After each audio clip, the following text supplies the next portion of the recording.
This episode of Capes and Lunatics is brought to you by Tweaked Audio. Get awesome headphones, go to tweakedaudio.com and use the coupon code Southgate to get 30% off, free shipping, and a lifetime warranty. Or you can get there through the link on our website, southgatemediagroup.com.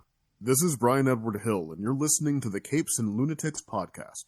This is Perich, and you're listening to the Capes and Lunatics podcast. There's a thin line between heroism and madness. Here the line fades to nothing at all. This is a world of capes and lunatics. And nothing is off limits.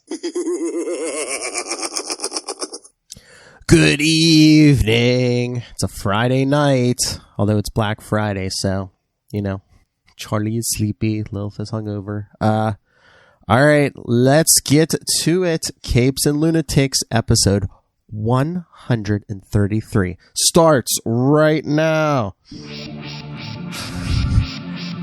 Every time I say the number like that, I can, even though it's not on camera, I can hear Lilith Hellfire giving me the finger. Welcome to the Capes and Lunatics. I am Phil. As I said, coming to us from that sleepy town in New Jersey is the sleepy Charlie. Charlie, the Professor Esther. And I sleep in my class, so you don't have to. And coming from hungover Florida is Florida woman herself. Hey y'all, it's Lilith Hellfire. Wow, listen to that quality, that HD quality.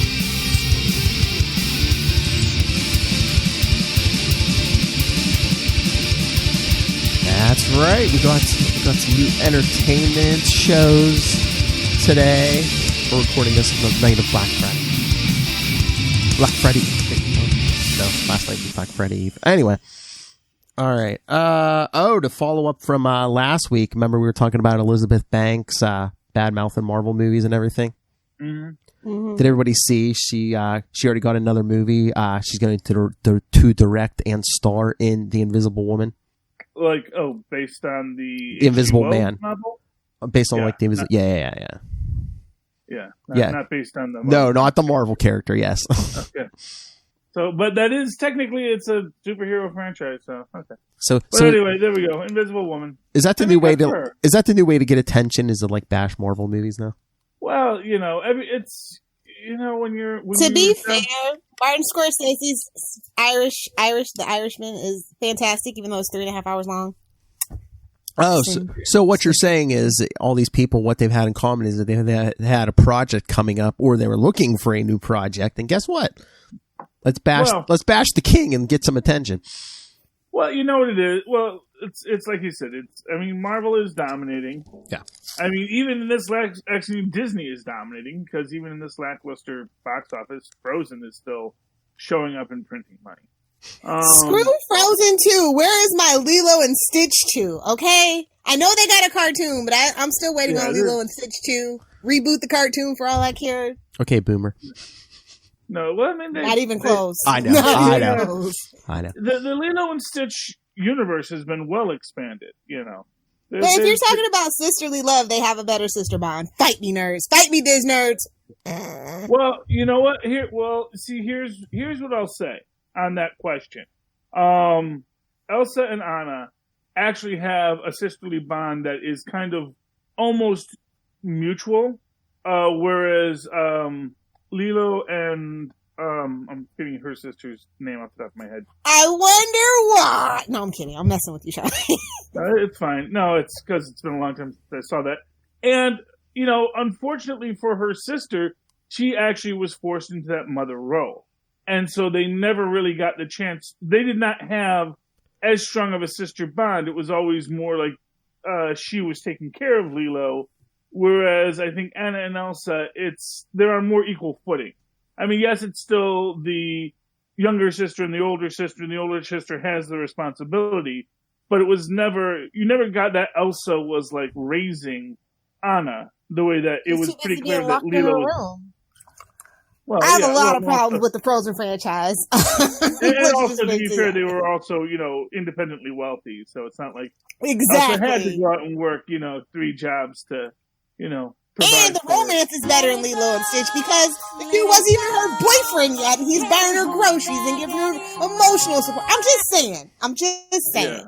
I mean, yeah, no, I'm not going to argue. Lilo and Stitch, which really is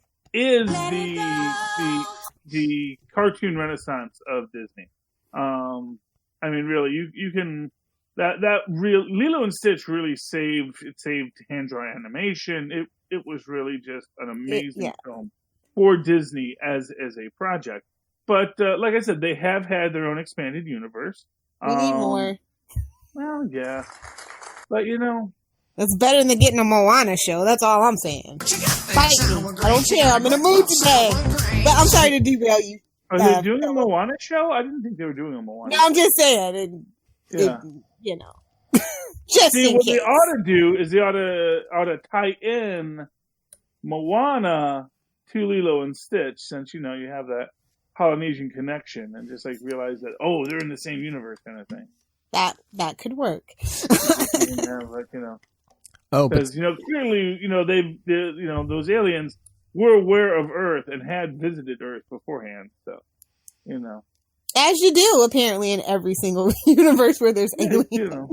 So I would love to see that. Yeah, well, Earth is a hot property, man. That's why everyone comes to Earth. They finally let the shields down and they can visit the zoo. I get it. Oh, poor Philip. It's not even 10 minutes in. I'm sorry, sir. Go ahead. No, that's okay. Well, I'll bring up something else, because you told me to remind you of this, but I know you're all hungover and angry and full turkey. I don't actually do turkey. It's more like it's ham and goose. Just so you guys know. And I don't mean gray goose. I mean actual goose. Oh. It's a thing. It's a thing. Deal with it. Fancy. Where do you even get goose? There's places. Well, I mean, I don't know. Because we get lots of geese up here, and I'm just... It's Florida. I was going to say, Florida. I'm old-fashioned that way. She's probably just shooting them out of the sky. Yeah, just... It's not I would never eat a goose I shot. Come on, be serious. It's full of birdshot at that point. It's ruined. It's ruined. You can shoot them with a bow and arrow, too, Oh, yeah, bow and arrow. Birds are a little difficult. Give me a rabbit any day. You know the archery. the archery. Anyway, are you talking about the Snyder Cut? Oh, yeah. Okay, yeah. I was thinking. What were you referring to? Because I told you to remind me of two things, if I remember correctly, to Wednesday. Yeah, but no, it was the Snyder Cut, because I thought because you were talking about the James Tynion stuff coming up in Batman too. Yes. Okay, so Catwoman actually matters. I'm super excited to see what he's gonna do with them. There's big repercussions for all of the books taking place in Gotham. I'm actually really excited about Batman when I've been losing my steam on him.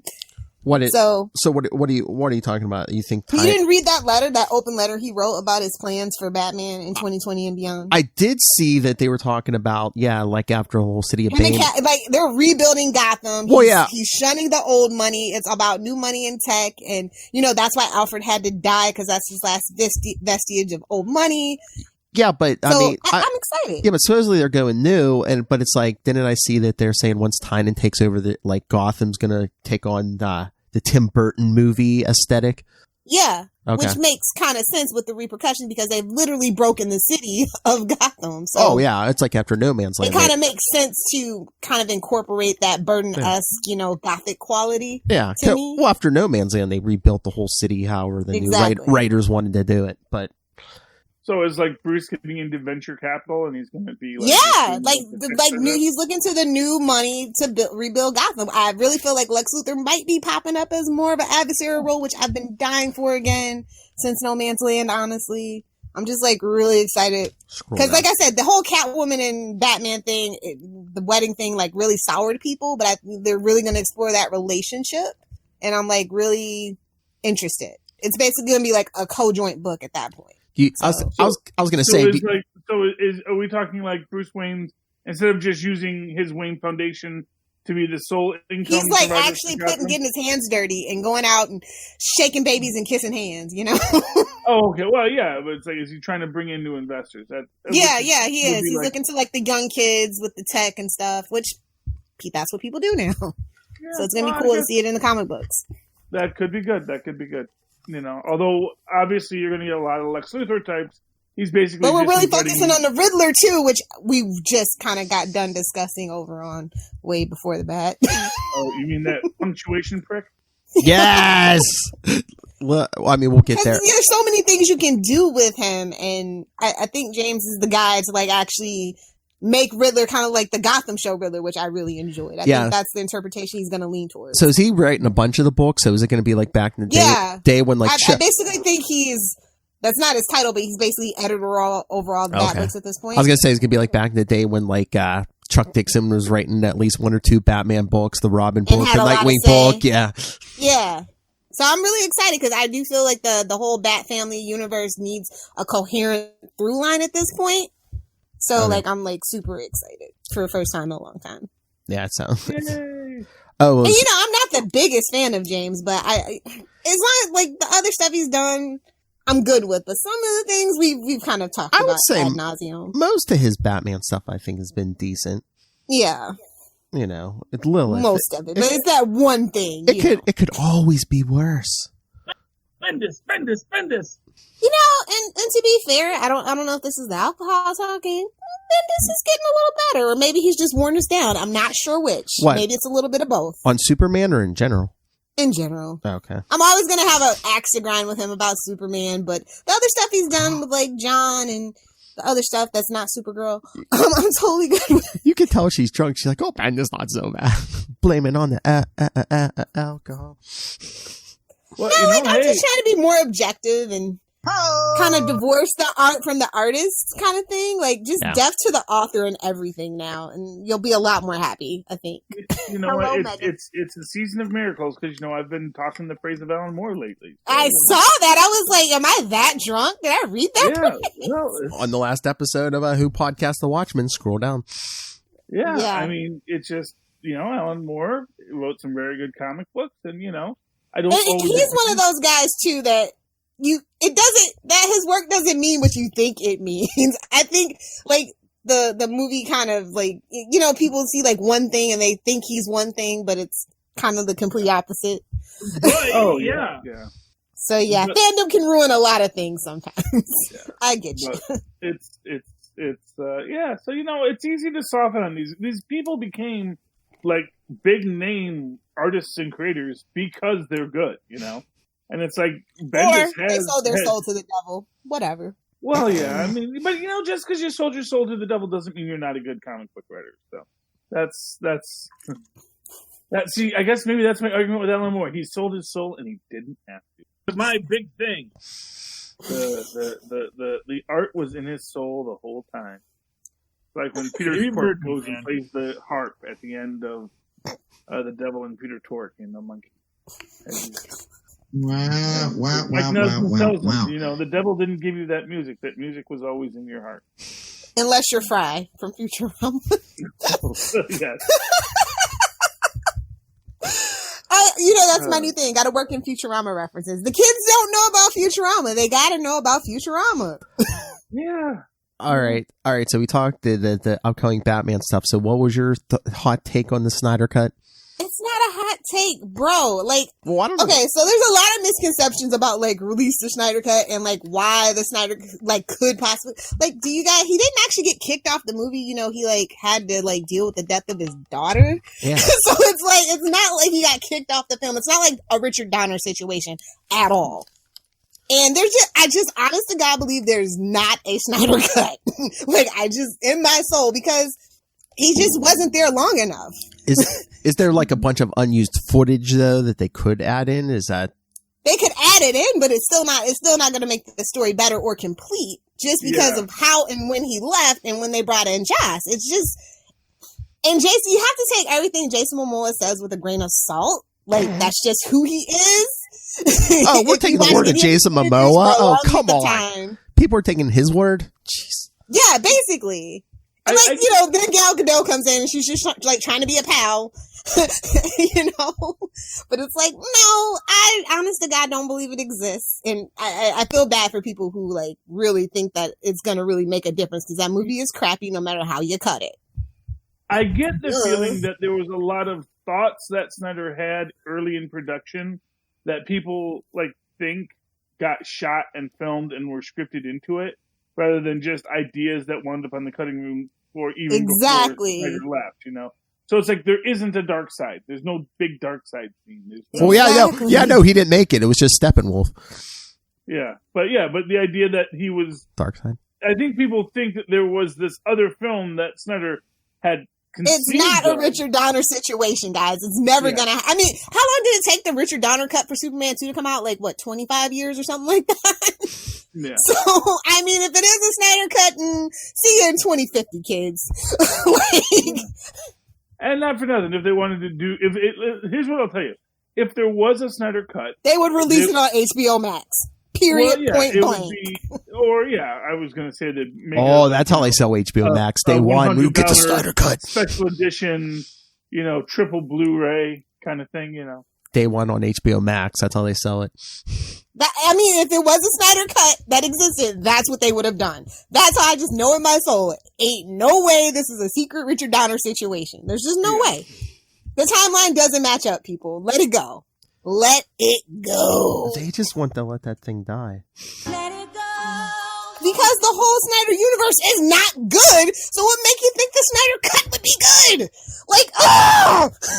Like, I'm just losing my mind about it. I'm so sorry. I mean, forget Wonder Woman 84. They just want to, after that, they want to reboot with, the Bat-Pativerse. Yes, Bat-Pat is the thing, guys. Bat-Pat. Dave Warner's has moved on. And, for what it's worth, I think that they should retool their DC animation unit, because those last couple of movies have been flops. Like, stick to what you're good at. Stop trying to, step out and expand at this point. All right. You gotta find your lane and stay in it sometimes. Lilith, if you don't step out of your comfort zone, you don't know what's going to be your next big hit. And I think it's been a while for them. Is all that I'm saying. It's been a while. Shazam was a big hit because they stepped. It was a mild hit. Let's not get carried away. As a DC fan, as a real Captain Marvel fan, I can say that. Okay. It was a mild hit. Joker was a bigger success in some weird, crazy way. That's how I know I've been Mandela affected, because the world has lost its damn mind. Well, yeah. Well, Joker was a big hit because it was, the right movie at the right time with a very low budget. That's really what it was. I will never forgive humanity for letting Joker make $1 billion. That's all I'm saying. I'm happy for Warner Brothers Studio. Maybe that money will trickle into better stuff. I doubt it. All right. Well, speaking of DC animation, let's segue from that. Lilith, did you watch the first episode of Harley Quinn? Oh no, I'm boycotting. Really? I mean, it's only 22. Down with Harley. Down with Harley Quinn. It's only 22 minutes long. I'd rather have another Constantine cartoon. I didn't. Yeah, me too. I mean, I didn't think I was going to be here for it. I'm willing to give it another shot. I just watched it, right before we started. It's a decent enough story. Basically, Joker lets Joker and Harley are fighting Batman. Joker, gets away, lets Harley get captured. He's like, I'll get you out. Oh, Suicide Squad. Well, he's like, almost. He's like, I'll get you out of Arkham by morning. 1 year later, she's still there, and after a while, Poison Ivy has to break everyone out, and then then Ivy has to convince Harley to break up with the Joker, which she does. And then she said, Joker's like, I'm the #1 supervillain in Gotham. And Harley's like, not anymore. I'm going to, I guess this, at least the first season is going to be her trying to become the biggest thing in Gotham. Okay. Right. And there's just weird. I feel like we've done that before and in better ways. It's just AKA Stabby Babs from Gotham, but whatever. I mean, they're teasing. Whatever. Well, they're teasing that, Harley and Ivy are going to actually have a relationship. Oh, okay. We'll see. I mean, it's just have a weird take on Commissioner Gordon. Almost like, I don't think he's had too much coffee or something. He's always yelling. He's just exhausted, I'm sure. He does. He looks. He's got the 5 o'clock shadow going, and he's always like. Well, I could totally get that. Gotham seems like it would be a really rotten place to be the commissioner of police in, Yeah. And it seems like, you'd want just normal criminals, if you wonder why, Falcone gets to continue on in this universe, it's because honestly, that's the only thing that just gets the cops through the day is that, yes, at least he's not using, No, it's just freaking suicide gas. I was gonna say at least it's because at least he's not the Joker, or yeah. But Joker's just crazy. I mean, like I said, I'm willing. Or is that just what he wants you to think? Well, no, he's an actual sociopathic serial killer. I mean, Or is that what you A lot of people are sociopaths, psychopaths. It's fine. A lot of CEOs are. He is actually a serial killer. At least maybe one. At least maybe one person here might be. And it's not who you think. Dun dun dun. I'm not, like I said, I'm nothing against a sociopath or a psychopath. It's that he's a serial killer, you know? I don't mind. You know what? Serial killers get married in prison and women write to them, you know? I know, but it's a lid for every pot. There are women who will still date OJ. That's all I'll say. Oh, yeah. White ladies that date OJ. Well, you know, if you're white and you're blonde, what the hell are you doing dating OJ? Man was not found guilty. So well, it doesn't matter in the court of public opinion. Thank you, which according to Nancy Grace is the only court that matters. He's guilty. Thank you for that wording. He was found not guilty. He was not innocent. Complete exoneration, just like our president. So. Oh well. What company? Well, there you go. What company to keep? But yeah, I mean, I'm willing from watching the first episode of Harley. I'm willing to give it more of a chance. But again, so no beaver jokes, no crude language. Oh, there's crude language, Lilith Hellfire. I mean, she's swearing Harley's swearing every 2 seconds. Every sentence almost is there's something in there. Is she actually going to run a bar like the trailer made it seem, or maybe? I mean, again, the first episode was a lot of setup. Her breaking up with the Joker, and then having to bust out of Arkham and stuff. And okay. Oh, they had some funny scenes in Arkham with Calendar Man. Okay, I will watch it just for Calendar Man. Like every couple, now, Kite Man shows up. Text me immediately, Philip. Like every couple immediately. Calendar Man is just like such a plot device because Ivy keeps trying to tell Harley every couple months, Joker's not coming back for you. The Joker's not coming back for you. So Ivy will go, Calendar Man, how long has she been in here? Oh, 103 days. It's so funny. Like Calendar Man. It's so funny because they're like, he deserves better. Where's his spinoff? Come on, DC Universe. There's a funny scene where they're like, oh, Calendar Man remembers, how long everyone in here's been incarcerated, but he can't remember his kid's birthday.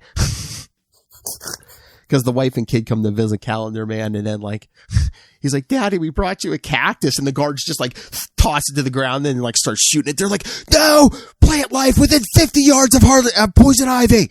So the kid's just standing there crying. Oh my! I mean, like I said, it's decent, but yeah, there's. Is it like the crude language is super unnecessary? They're just doing it to be edgy. Is that what it just seems like it's for the sake of swearing. There's just a lot. But like I told Charlie, I said, I think my favorite line is when the Joker called Riddler that punctuation prick. Yeah. But you have to remember, they really need to lean into, because that is their. Oh yeah, they're definitely leaning into their skid. Yeah, that's Warner's big selling point is we're not Disney. We're gonna. I mean, within the first minute, I was like, wow, that's a lot of language. Yeah. But you know what I always find weird about language is language isn't that offensive. I mean, it's shocking, but it's not like you're really taking a risk when you use a lot of bad language. No, but it's just make it maybe seem more organic. It just seems like when they hammer you with it. It's like that South Park episode where they use the S word for the first time, where you're just sick of it by the end of the episode. Lilith, it just reminded me of the Walking Dead comics. When Negan's every other word is F. Oh. Yeah. When he's... Because I'm so edgy. When he's using the F word as every verb. Yeah. In front of every verb. Yeah. Yeah. But like I said, I mean, that's Warner's... That's what they're leaning on. That's what they're hoping to differentiate themselves. Guess they're not trying to bring the kids in the DC universe. I guess not. Well, Well, there's Young Justice, but everything else. That's why they're using language, because parents are... Especially modern parents are a lot more cool with language than if, say, that one right there. You actually had a relationship between Harley Quinn and Poison Ivy. Let's be clear. That Yeah. Some people do not want a love that dare not speak its name. No, that's fine. I'm just saying, just every. Yeah. They're saving that for the movies. Well, no, they said they said they're hinting that they're going to have a relationship in this season. So. I think it's queer baiting because that's what studios do best. But yeah, I from everything I've looking read, at you, BBC Sherlock. Hashtag still bitter.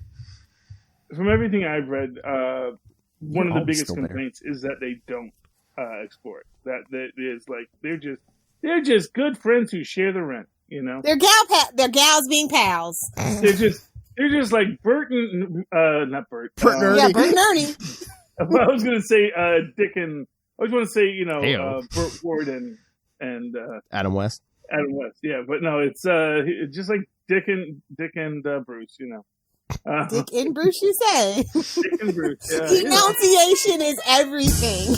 I'm just saying, it's like, nothing dirty going on, just two strapping young men living their life together, sharing a bed, going rowboating, having a lovely time. It's always Liberace's excuse.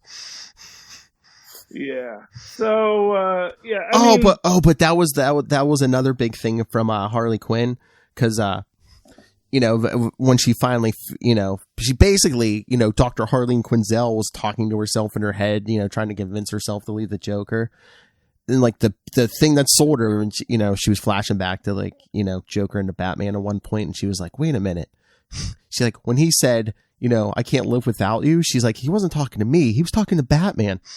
Yes. Yeah. So they even call it out in this episode. They're just like, she's like, he doesn't want to spend the rest of his life with me. He wants to spend the rest of his life with Batman. Well, yeah. I mean, that is just, there is no subtext to that relationship. It is all text. Yeah. Well, especially since Lego Batman. Oh yeah.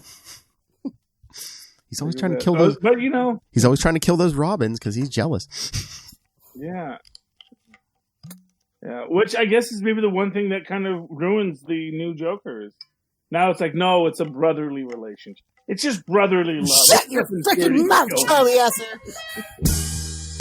Wait a minute, this isn't Supernatural. We don't ship incest in this podcast. This isn't Wincest is the only acceptable incest fandom. Okay. Maybe the Mortal Instruments. I'll throw y'all a bone. That's what I'm saying, that like DC. By making them brothers, now it's like, oh no, there's nothing dirty here. They're. Have they never met it? Have they never read a Tumblr or a Reddit? Jesus. Yeah. Or a little Hellfire's hard drive. Okay, boomers, like that. That is an okay boomer moment. There's a drop. But a lot of studios are afraid of sex. A lot of people are afraid. Well, the rating system is weird about it too, so that's probably. Oh yeah. Well, the U.S. rating. Don't even get me started on the MPAA. Bunch of Karens. Yeah, no, I agree wholeheartedly. There's nothing dirty about sex. Mark my words. That's how you mess up a kid. Make them neurotic about sex. That's how you mess them up. That's right. So yeah, I'd say the first episode of Harley is probably I'll give it probably a B-. I'm like I said, I'm here. I'm willing to give it more of a shot. It was decent. Not as terrible as you thought. Is what you're saying. And again, I don't know if it was like just a lot of setup and stuff. Oh, and then they're like, oh, she broke up with the Joker. That's why she switches, because most of the episode she's wearing that that original jester outfit. That's why she switches this slutty Harley costume later. Because the girl's got to cut her hair and get a new outfit when she breaks up with a man. It's what you do. You know what? It's cutting your hair and changing your look. It's a very strong way to assert independence over yourself. It's about as bad a trope as women crying over ice cream. I'm just saying. I mean, I think men should do it too. I think when Bruce and Dick broke up, he went and got himself that new Nightwing outfit. Started showing off his butt a lot. Grew out his hair nice and long. Don't remind Philip.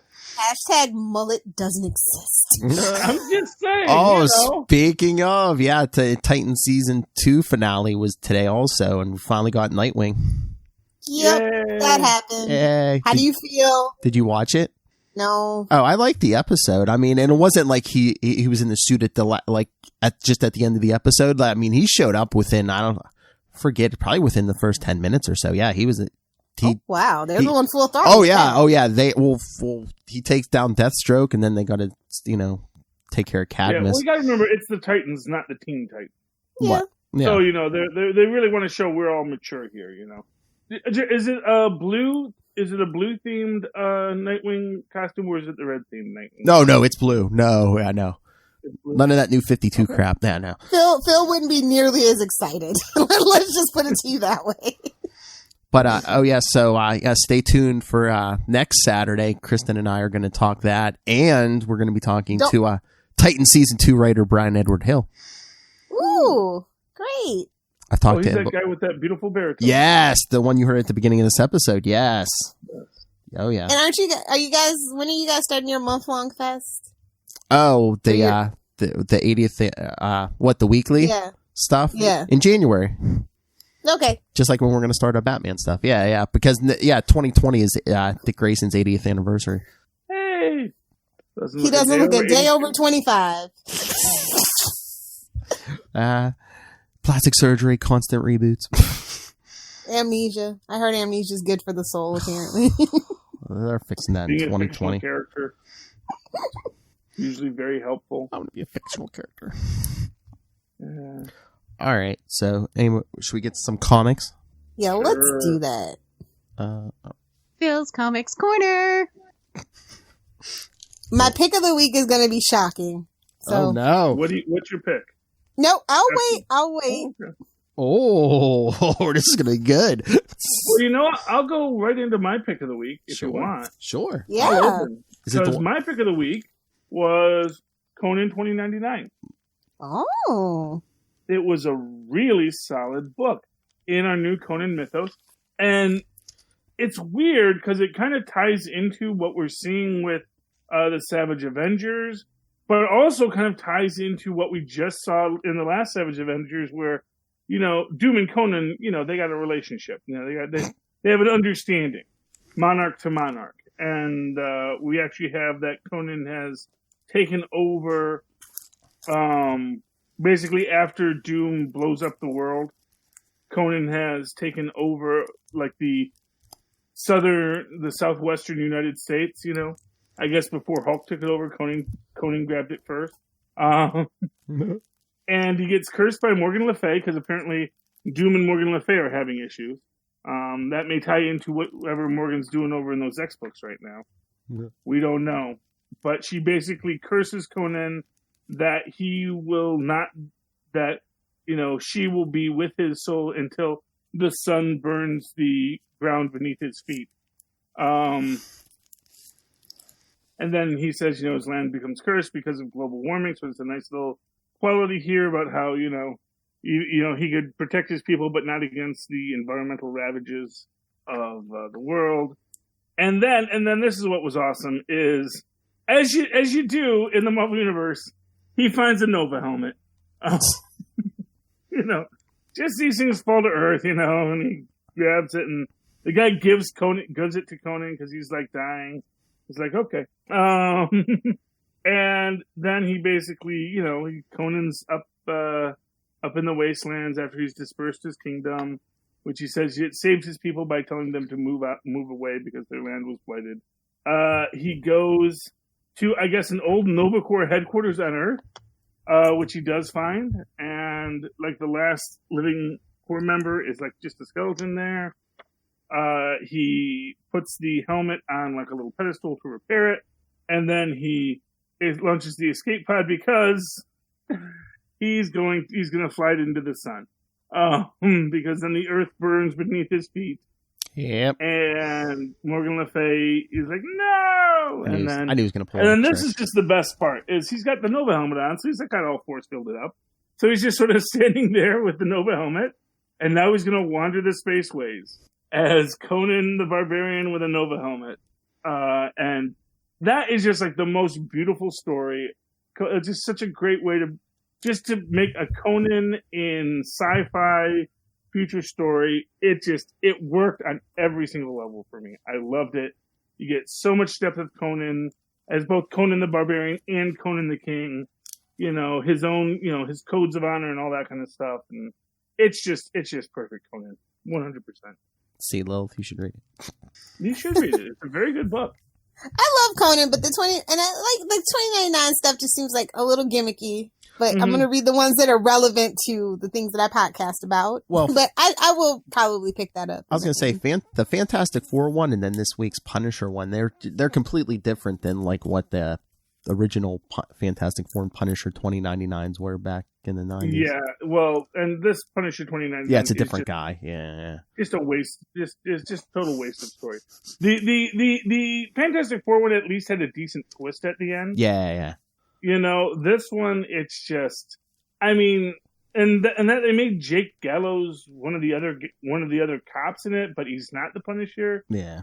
Just on every level, it's just like I don't know if I feel this, and it just seemed like they felt they had to do a Punisher 2099, but no one really had a good idea for what to do with a Punisher 2099. You know, it's like no one knew, because they knew they wanted everyone to be kind of a reboot, but none of it really worked. You know, so and the whole thing with the Thorites, because what's weird, of course, for me in that is like in the original Punisher 2099, like the Thor religion was just a actual religion. It was actually kind of beautiful and deep. It was about the apotheosis of Don Blake, the becoming of a god, and all this kind of stuff, and why people did have this worship. And now they've just sort of degraded it into just this, like, just basically cosplayers, Yeah, it lacks a lot. What they haven't really done anything good with the Thorites in that, and that's really disappointing. We still got another month of books, so 2099 books, so maybe they can turn it around. We still got Doom, we still got Spider-Man,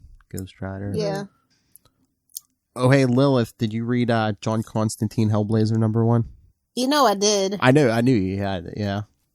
What did you think? Yeah. It's got potential. It's got some chops.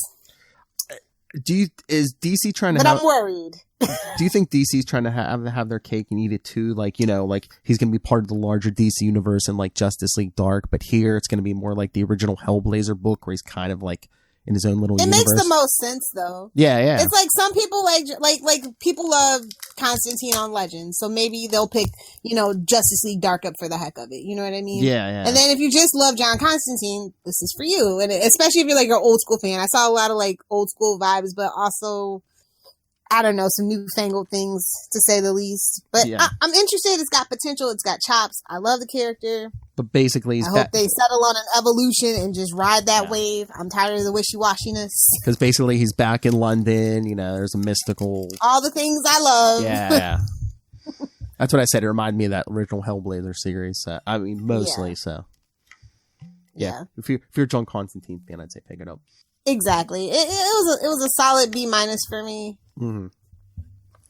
But my pick of the week was actually Martian Manhunter. I don't think I talk about how much I love Martian Manhunter as like Superman's equal enough on this podcast. So, but this is like really deep and emotional. Like they don't really ever flesh out Martian Manhunter in any of his books. You just know the basic like origin. Yeah. But this one is like who he is as a person, how his time on Earth has affected him and shattered his mind, and they gave him a really great supporting cast. Like somebody kept recommending it to me, so I actually just picked up all 10 Tuesday, and I binged everything. So the current issue is on 10, and 10 is fan-freaking-tastic. The writer is Steve Orlando, and the artist is Riley Russmo. I love Riley's artwork, and it's so good. It's so good. I love this deep dive on Martian Manhunter. It's so good. It's so emotional. Like, it's so unexpected. Because it's like, who really stands for Martian Manhunter? Like, honestly. Even though he's basically Superman. But not, because he keeps, like, his alien appearance as opposed to, like, really being in his humanoid form at all times, So it's like a whole thing. Although, to be fair, I mean, Superman's normal form is a humanoid form. So yeah. It's like he's not fronting when he's Clark Kent. He's just not wearing tights, Tights and glasses. Yeah. All right, so that's a big thumbs up from Lilith Hellfire. And Lilith, did you read the new Tales from the Dark Multiverse? I did, because it had the word crisis in it. That's probably what they were banking on. Oh, people are going to pick this up because there's crisis in the name. Because my guy at the store was saying some of these have been selling good and other ones really haven't. So, I mean, what is this, like the fourth one? Because they did Death of Superman, Nightfall, Blackest Night, and then this one. So I wonder which one. I forgot to ask them which one. Well, me. It has Alexander Luthor and Superboy Prime, so I'm just like, okay, you got me. Yeah, they basically... You'll get my $6 fine. Yeah, it basically starts with what if Max Lord hadn't killed the Ted Kord, Blue Beetle. Yeah. And of course, Booster Gold, the prerequisite Booster Gold. Yeah. So, but basically, yeah, then Ted Kord takes over, checkmate and everything, and he gets Brother Eye, and yeah, he actually stops Alexander Luthor. Yeah. So I was thinking, it was a weird story, but I dug it. So they really didn't say, but so did the multiverse not come back then? Of course it did. I know, but if Infinite Crisis didn't go down, we didn't get that multiverse back, did we? Well, it's fine. I know. That's the problem when you do these alternate tales that are premised on the idea of things that happened in a multiversal thing. Yeah. It's like if you ever go back to Marvel and you try to do a what if about the incursions, mm-hmm. and then suddenly it's like, so wait, didn't the incursions wipe out all universes? Like, no, just the local ones, just the local 52, and then there was another multiverse on top of that, and then another 52. It's like Inception. It just keeps going deeper and deeper. Wait a minute. Phrasing, sorry. Can I give a quick shout out to Count Crowley? Sure. Week? Yeah, go ahead. Actually, last week's. And again, if you love old DC horror comics, if you love that art style, you're going to love Count Crowley or Crowley. And it is just such a great look for it. The story we're continuing with our new midnight movie host, who has severe substance abuse problems, like Jessica Jones level substance abuse problems. And she, meets up with a werewolf who needs her help because apparently the old midnight movie guy also was an occult hunter. And we kind of get it implied that the guy who was the guy before him, Vincent Freitz, was also a, demonologist. And they used the late night horror show as sort of their cover. So it's just really fun. It's really brilliant. We get a lot of neat stuff with, because of course her brother is the general manager of the station. She was a reporter for the station, but she's obviously had a lot of bad turns in her life lately. She got a new sidekick. She's got a cat sidekick now, which was the old guy's familiar there. Just keeps on directing her how to get out of the house and whatnot. And then we have apparently a Lurch, which of course she attacks, but I think he's going to wind up being our friend next issue. We're going to have to find out. So yeah, I really love Count Crowley. It's definitely going to go around the pull list next week. So I'm going to have to text my comic book guys for that. Nice. For me, it was in Marvel. Anyway, it was definitely all about the X-Men verse, with a little bit of Venom improvement, actually. Oh, so, did you read X-Force too? Yeah, I did. I actually liked it, but New Mutants is actually my Marvel pick of the week. Ooh. Yeah, I'm kind of enjoying this crazy dynamic. Honestly, I thought it wasn't going to work for me, but it's working for me. What, the whole X-Men thing? Yeah, like the whole team that they put together. I wasn't really sure. So, because they do use some of the classic ones, and then we get the new people like Chamber and Mondo. So I was just like, okay. And then of course Starjammers. That's classic, right? The very first X-Men book I picked up from the 60s, Starjammers. So I'm just like, yes, anything Starjammers is good, even though it's not. Oh, there are New Mutants too. Yeah. Oh, cool. So yeah, I was just like, it's like an homage to everything. It's so weird and kind of wonderful, actually. But it's like a big mashup, and I'm enjoying it. It's fun. It's fine. It's fine. And then X-Force 2. Remember, Professor X got killed, so they're trying to use Jean Grey and some backup Cerebros to bring him back. Yeah, that one, because it's so convoluted, but I still enjoyed it. And then we get the buddy cop team of Wolverine and Quentin Quire. Yeah, but really, Kid Omega and Domino, oh yeah, the whole Domino. Come on, that's what I'm here for. people breached Krakoa by they took some skin off Domino and was using her skin, I guess, as the DNA pass or whatever. Well, there you go. they find her with like half the skin missing off her arm in the tank at the end.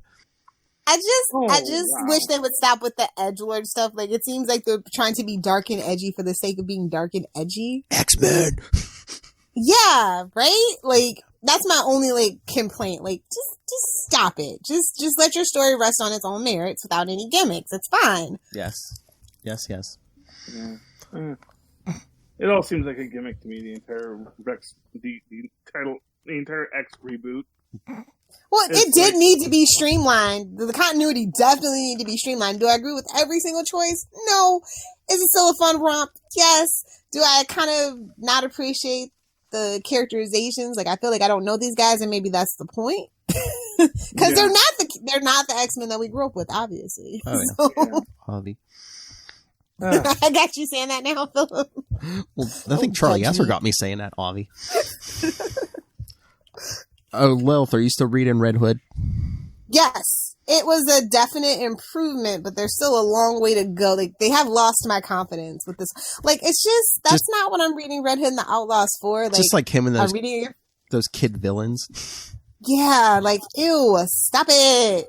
Don't we have Teen Titans for that? Like, I know. What are we doing? Oh, but what about the end? Yeah, that got me. Looks like it's going to be Red Hood versus the Outlaws next episode. And you knew that was coming eventually. Oh, yeah. Wait, is that Bizarro in there? Yeah, and Artemis. Yeah, they finally find their way back, and then they slap Jason around on the last page, so. As he deserves. Yeah, that's what I'm wondering about, because, I picked up Bizarro and the Terribles this week. And I'm, like, not sure if that's supposed to be... That's a different Bizarro, I think, isn't it? That's a different Bizarro. Yeah. By the way, do all of the issues this week have this, like, weird, totally non-recyclable plastic cover? They've been doing that this month. A lot of them have been doing that. There's only a few that haven't done that. Like, Batman didn't do it. What else didn't do it? Yeah, there was a few that didn't do it, but yeah, most of the ones this week did it. Like, yeah, Red Hood, Batgirl, Action Comics. Oh, Detective Comics didn't do it either. I will say this much. I did like this because they have Boy Zorro in it. Which, I just really like the idea of Boy Zorro. Nice. Where Bizarro has created himself his own Jonathan. That's an extreme obsession. That's all I'm saying. Well, I don't know. Bizarro and worst hero of all. Oh, but Lilith, have you been reading Batgirl? Probably not. No. No. Well, the new... I need the Consuelo drop from Family Guy. No. Well, the new enemy is Oracle. Basically, the AI she built come back in like this robotic body. So now she basically has to fight something that knows her every move. You do what Rick and Morty does. You get yourself a random bot. But no, Batgirl's been pretty good lately. I don't... Which was really Heistbot, but was it? Yeah, if you're not watching Rick and Morty, I don't know what you're doing with your life. So whatever. Yeah. Yeah, I mean, the heist episode was, for something that is the entire time ripping on the notion of a heist film, just, was also a loving tribute to heist films. So I'm not. I mean, that's basically Rick and Morty's every episode. So let's rip a genre to pieces. Yes. Anyway, yeah, no Rick and Morty. It's no Venture Brothers. I'll just say that. I just have to say that I binged all the current season of Good Place, thinking that I thought all the episodes were going to be. I actually have to wait till next year to get my resolution. What the hell? Oh yeah, that's only the half. We've only seen half this season. There's another back half. Yeah, I thought they were going to wrap it up nice and neat in a bowl before winter break because that would make the most sense. But no, they're going to milk it. It's fine. Milk it. You gotta milk it. I mean, no, but NBC has like a super full lineup, so that's why I was really expecting them to just wrap it up in the fall. No. I mean, I've been dreading that they would. And when I realized that, it's just the winter finale. Yeah, and then they're gonna come back again later. Because that's a hell of a cliffhanger, and I'm just like, no. Oh, I thought it was fantastic. Now we know because. There is no. I love the Cheaty stuff. Like, oh my god, we finally fleshed out Cheaty. Well, finally, because it's always been Cheaty's show. It's always been about how this guy, who has dedicated his life to living a moral life, sort of how the fact that a human would make a choice to try and be moral, how that feeds into the universe, especially when you're not just going on a point system, but assuming that there has to be something deeper to it, you know? Yeah. It can't just I love be the cheating flashbacks. It was so good. Oh, yeah. But again, it's just, and like when he sort of saves his parents' marriage. But not really. But not really. Of course not. Kids are stupid. I love that line. Of course I do. Yeah.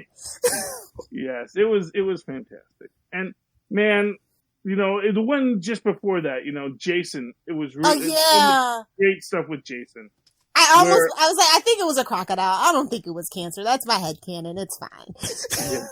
Yeah. I still say Jason actually is, you know, if not God, is like a truly enlightened soul, or has become such throughout. They made him become a monk for a reason. There's always like, that's my kind of takeaway from that. Everything that they did, it's kind of for a reason.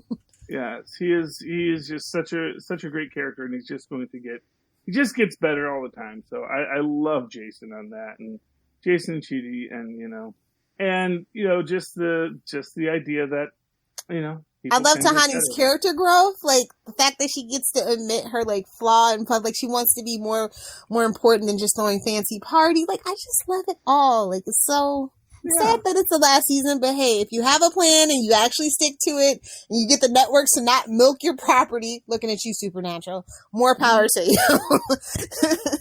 Milk it. Sorry, fellas. Back to comic books. Oh no, I'm good on comics unless either one of you want to throw anything else. I got a whole other show I can do comics on. So yeah, we're doing that. All right, let's get out of here so you can do Quantum Zone. Thank you. All right, everyone, send us your thoughts on the latest news and comics and movies. Hey, send us your Christmas wish list. Hey, Crisis is coming. Christmas is coming. End of the year. Send everything to Kitchen Sink. Send it to capesandlunatics@gmail.com. Call the voicemail 614-382-2737. That's 614-38-CAPES. Remember, find all of our social media links to the YouTube, the merchandise, anything, roadmaps, emails. Check out Linktree. That's linktr.ee/capesandlunatics. And remember to support the sponsors. That's right. Check out Hunter Killer, Tweaked Audio, which you heard at the end of this, beginning of this episode. Check out Pod Life the book, with myself and many others contributing. And remember, check out their show notes and everything for your link when you do your Amazon. This will drop Monday. Amazon, when you do your Cyber Monday shopping on Amazon, use the Southgate Media Group link. Support the business. Help keep the lights on, because bandwidth ain't cheap. And we are on the Master Doom Network. Oh, hell, Master Doom. I have to make a drop that says Capes and Lunatics now on the Master Doom Network. Something. All right. Lilith Hellfire. Where can people fight you on the internet? Send you hangover cures? Oh, I got all the hangover cures. I just don't use them. I enjoy being hungover. It's fine. If you nerds want to find me on the interwebs, you can find me at Lilith Hellfire on Twitter or at Lilith Hellfire69 on Instagram. Duh. Hello, Megan. Charlie, yes, sir. Well, if you'd like to write to me in that old-fashioned email way, the way our Miles and Paz once did, do so at superconnectivityblog@gmail.com. That's superconnectivityblog, all one word, @gmail.com. And if you'd like to follow me on Twitter, where I live tweet things when I feel like it, although my new show, Full Stream Ahead, our mateys with Maz Mansour, does not actually have live tweeting because we do streaming shows like The Boy. But if you would like to follow me, that's at Charlie Esser. That's CharlieEsser. Look for the 2 E's in the middle. For quality. Bing! That's right. If you scroll down right below this episode, when it hits the podcast, should be Full Stream Ahead, episode 3. Hey, how many episodes does The Mandalorian have? Do we know? 10? Why? Are you going to cover it? No, I just need to know how many weeks I need to wait before I can binge it all. Let me look on my TV Time app. Episode 4 came out day. It's looking like 8 maybe. That's all that's on the list. Okay, perfect. Is 8. So that means we're like halfway through the season already. Mm-hmm. All right. Something big's coming. Well, that's what she said. Anyway. I don't think so. Oh! How dare you? I'm kidding. I don't know your business. It's Friday night. Shoot me. I don't know. Slap you in the face with my business. Anyway, for another week, we have been the Capes. Ampersand. Lunatics. I did it better this week, Philip. Are you happy? Yes, maybe you should be hungover every week. How do you know I'm not? Well, you seem more on the ball tonight, maybe. It's when I'm sober is when I'm off. Oh, maybe it's the hangover plus the what did you eat? Not turkey. Oh, goose. Oh, maybe goose is brain power for you. Oh, that's like her steroid. It's like goose meat.